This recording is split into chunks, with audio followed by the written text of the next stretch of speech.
Bonjour à vous tous, frères et sœurs en Jésus-Christ de par le monde. Je voulais vous amener un petit enseignement sur YouTube, sur l'Internet. Oui, pour avoir des abonnés, parce que j'aimerais bien avoir 1000 abonnés. Effectivement, pour faire des directs, parce que je sais que c'est enregistré. Mais j'aimerais vous dire quelque chose, frères et sœurs, au sujet de la colère de Dieu. Ça fait des années que j'enseigne sur Facebook et mon cœur est aussi maintenant pour, si c'est possible, d'aller vers vous par YouTube, parce que disons que beaucoup d'adversité du réseau Facebook sur les partages bibliques. Donc, je veux voir et sonder si sur YouTube, ce serait davantage mieux pour moi. Je pense que oui. Mais je voulais vous parler surtout sur la colère de Dieu. Combien de chrétiens et chrétiennes ne comprennent pas ce que ça veut dire la colère de Dieu? Et quand vous regardez selon la lettre qui tue et non selon l'esprit qui vivifie, les gens vont prendre que Dieu peut se mettre en colère. Mais ce n'est pas la vérité. Dieu ne peut pas se mettre en colère de lui-même. Il est un Dieu bon, il est un Dieu doux. Amen. Donc, à quelque part, il faut bien comprendre le sens que la colère de Dieu ou la fureur de Dieu.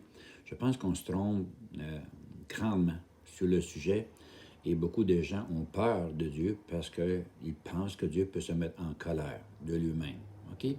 J'aimerais juste vous emmener à quelque part avec moi pour qu'on puisse comprendre c'est quoi la colère de Dieu.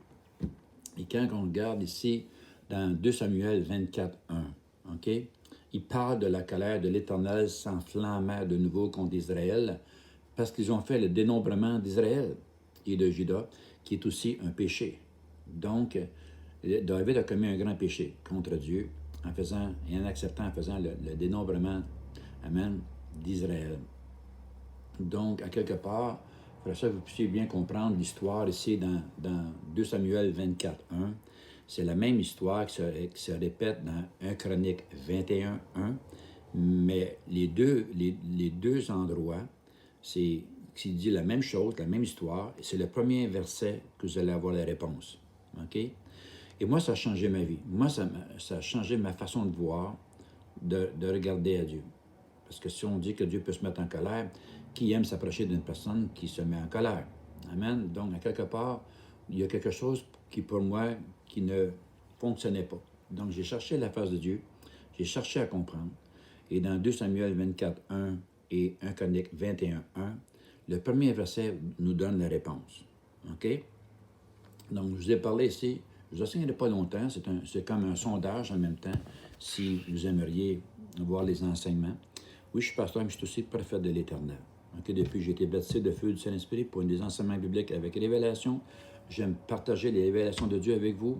Comme j'ai dit, ça fait des années que j'enseigne à tous les jours sur Facebook. Donc, j'ai un salon sur Facebook et j'aime beaucoup partager les versets bibliques avec les gens, avec mes frères et mes sœurs et les révélations de Dieu. Maintenant, je fais un essai sur YouTube. OK? Donc, regardez, je vous ai emmené à 2 Samuel 24, 1. La colère de l'Éternel s'enflamma de nouveau contre Israël, et il excita David contre eux en disant, va faire le dénombrement d'Israël et de Juda. Frères et sœurs, vous savez très bien que Dieu ne peut pas nous tenter à commettre le péché contre lui. Vous savez très bien qu'il est écrit ici que la colère de l'Éternel s'enflamma de nouveau contre Israël, et il excita David contre eux en disant, va faire le dénombrement d'Israël et de Juda. Qui est un péché de le faire. Donc, ce n'est pas Dieu qui nous amène à commettre un péché contre lui. Donc, il y a quelque chose d'autre. Qu'est-ce que c'est qu'il peut faire qui nous amène à pécher contre Dieu? Amen, ce n'est pas le diable lui-même. Vous avez la réponse ici dans 1 Chronique 21, 1. OK? Donc, je me vais dans 1 Chronique 21, 1, qui est la même histoire. Dénombrement et peste. Donc, dénombrement, péché et malédiction, peste, OK, qui frappait. Donc, si on regarde ça ensemble, regardez ce qui est écrit ici. C'est plus marqué ici, la colère de l'Éternel s'enflamma contre Israël. C'est écrit, vous avez la réponse ici. Satan se leva contre Israël. Vous avez la réponse, c'est quoi la colère de l'Éternel? C'est quoi la fureur de l'Éternel? C'est un personnage, c'est un être, et c'est Satan. Donc, ne pensez pas que la colère de l'Éternel fait que c'est Dieu qui se met en colère. La colère de l'Éternel, c'est Satan. Vous avez la réponse. Seul Satan peut nous pousser à commettre un péché contre Dieu. C'est pas Dieu qui va nous mettre à cœur de mettre un péché contre lui. Amen. C'est impossible. Donc, j'ai cherché à comprendre, j'ai cogné à la porte, j'ai cherché Dieu, il m'a donné une réponse. Malgré cet enseignement-là, j'ai été rejeté à plusieurs endroits dans les assemblées à cause qu'on avait prêché autre chose. Mais à quelque part, quand on fait une erreur, il faut se repentir, puis il faut reconnaître les choses. Ici, on a une réponse officielle. C'est quoi la colère de Dieu? C'est quoi la fureur de Dieu? Et quand vous lisez l'histoire, mais regardez ce qui est écrit ici, par exemple, on va directement au verset 8. Et David dit à Dieu, « J'ai commis un grand péché en faisant cela. Maintenant, daigne pardonner l'iniquité de ton serviteur, car j'ai complètement agi en insensé, en faisant le dénombrement d'Israël et de Juda. » Donc l'Éternel adressait ainsi la parole à Gad, le voyant de David. OK? Va dire à David, ainsi parle l'Éternel, je te propose 3 fléaux, choisis-en un et je t'en frapperai. Gad alla vers David et lui dit, ainsi parle l'Éternel, accepte ou 3 années de famine, ou 3 mois pendant lesquels tu seras détruit par tes adversaires et atteint par l'épée de tes ennemis, ou 3 jours pendant lesquels l'épée de l'Éternel et la peste seront dans le pays, et l'ange de l'Éternel portera la destruction dans tout le territoire d'Israël. Vois maintenant ce que je dois répondre à celui qui m'envoie. Donc, voyez-vous, le péché amène toujours à une dévastation et à une destruction. Le péché ouvre la porte à la malédiction. Mais qu'est-ce qui est triste ici, à cause que le roi a péché contre Dieu, mais le peuple en était atteint. Frères et sœurs, je puisse bien comprendre quelque chose ici en même temps. Un père de famille commet un péché. Autrement dit, un père de famille, je donne un exemple, est alcoolique. Ça va toucher toute la famille. Ça va mettre misérable, en réalité, une vie misérable dans la famille. La conjointe, les enfants vont en être atteints à cause du péché du mari alcoolique. Parfois, c'est la mère qui est alcoolique. Le mari va être atteint et les enfants. Nous sommes tous un arbre fruitier dans le jardin de l'Éternel. Vous êtes aussi un arbre fruitier chez vous. OK? Vous pouvez en réalité enseigner bien des choses chez vous, étant un arbre fruitier. Moi, je peux donner en existence à manger à mes enfants en étant un père colérique, si je suis ainsi, mais mes enfants vont manger de ce fruit-là, qui est la colère. Il existe, c'est dans la maison. Et la colère est un démon. La colère est un esprit de ténèbres qui se manifeste. Un père ou une mère toxicomane amène cet arbre fruitier-là qui va donner ce fruit-là aux enfants. Et c'est pas rare que vous allez voir que des enfants qui vont aussi être colériques, comme le papa il était, comme la maman il était. Ça, c'est une hérédité, c'est héréditaire. Et parfois, les enfants vont vivre ainsi par après envers les autres, de la même manière. Donc, c'est une malédiction ancestrale de génération en génération. Et ça peut arrêter par la prière. Amen. On peut arrêter cela, une maladie ancestrale, en priant. Assez, c'est assez. Donc, il ne faut plus que ça touche. Donc, pour que ça continue de génération en génération, ça doit arrêter. C'était mon cas dans ma vie.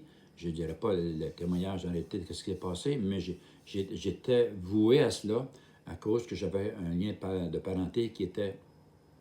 Mon papa terrestre était ici, dans le temps où est-ce qu'il y avait un peu de difficulté, où est-ce qu'il était dans un temps difficile pour lui. Amen. Et nous avons hérité de cela. Nous avons vécu parmi la colère, parmi la méchanceté et d'autres choses. Donc aussi, que je ne volerai pas tout, mais nous avons hérité de cela.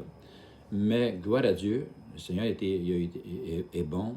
Il m'a empêché justement d'être ainsi. Puis je lui ai demandé en pleurant, Seigneur Dieu, que je ne sois pas ainsi envers mes enfants un jour.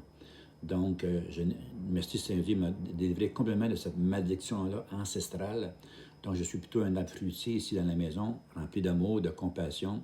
Ici, chez moi, il n'y a pas de problème, il n'y a pas de dispute, il n'y a pas de querelle envers nos enfants, ni les enfants envers nous les parents, et nous les parents envers les enfants, et nous les enfants entre les enfants.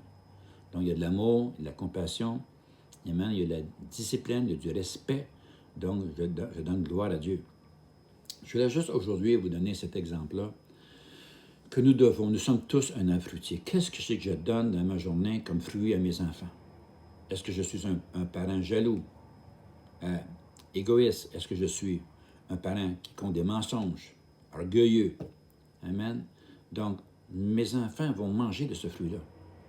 Car je témoigne, c'est ça que je leur reflète, c'est ça que je leur donne à manger. Ils voient ça. Amen. Donc, et ainsi, ils deviennent eux-mêmes ayant mangé même de ce fruit défendu-là, mais ils deviennent ainsi, sans le vouloir, inconsciemment. Je leur donnais à manger. Ils en ont mangé, ils l'ont reçu, et voici ce que ça donne comme récolte. Donc, à quelque part, donnons du bon fruit à nos enfants. Donnons le bon exemple. Nous devons nous détourner du péché. Pas juste pour le salut de votre âme, mais aussi pour le bien-être des autres, pour les gens qui nous entourent. Amen. Donc, l'histoire d'aujourd'hui, qu'est-ce que je voulais surtout vous montrer, c'est que la colère de l'Éternel, c'est pas ce que Dieu pêche, c'est pas ce que Dieu est colérique.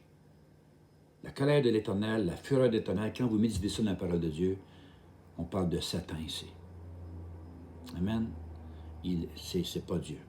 Je voulais que vous puissiez comprendre cela, parce que pour moi, ça fait une différence de ma vie. Ça fait une différence de pouvoir voir Dieu différemment. Amen. Donc, c'est ça que je voulais vous dire, les amis. C'est ça que je voulais vous partager. Si vous avez aimé, partagez. Si vous avez aimé aussi, abonnez-vous.